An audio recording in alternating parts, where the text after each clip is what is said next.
Hi, Elise Dewsberry here from New Musicals Inc. with another one of my monthly video blogs in the series where I'm revisiting topics that I may have treated in the last 5 years, but with a slightly different approach or slightly different ideas. This month, I'm going to be talking about character diction. Always a very important thing in a musical. You don't have, as a book writer, you don't have a lot of time to develop your characters through spoken dialogue because you have to make room for the songs. Although I would say that the character diction I'm talking about can also apply to lyrics, but I'm talking right now about specifically dialogue. And I want you to think about the fact that when you're having a conversation with people that you know, generally speaking, people in general, when they're just having regular conversations, rarely speak in perfectly formed, complete sentences.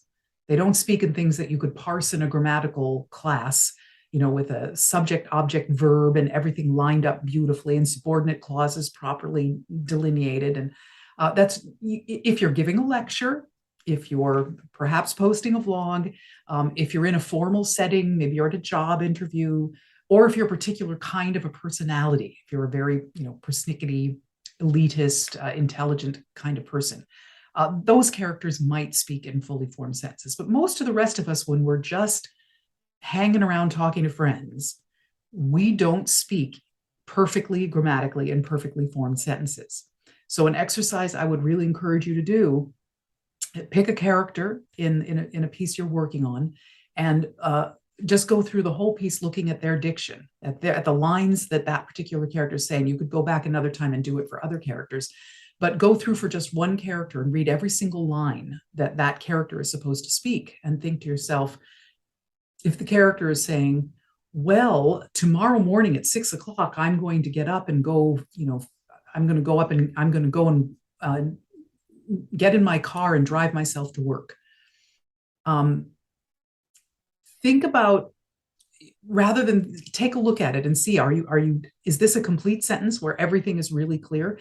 Can you start the sentence partway through? Can you add more idioms? Can you add, it's like, hey, another 6 o'clock morning with my stupid messed up car.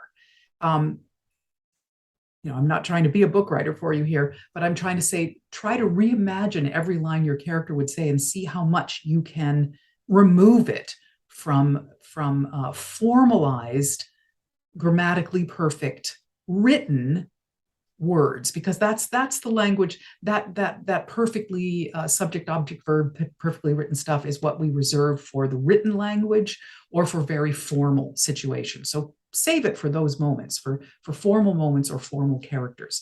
But the rest of your folks really should be sounding more like real people who just don't talk that way. Especially the better they know the people they're talking to. They have shortcuts. They have little idioms. We just don't spend as much time forming perfect sentences. And there's a lot that can go unsaid.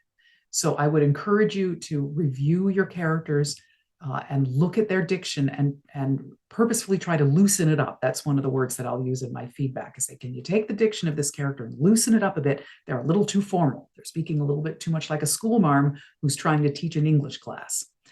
They sound a little bit too much like me during my vlog, perhaps.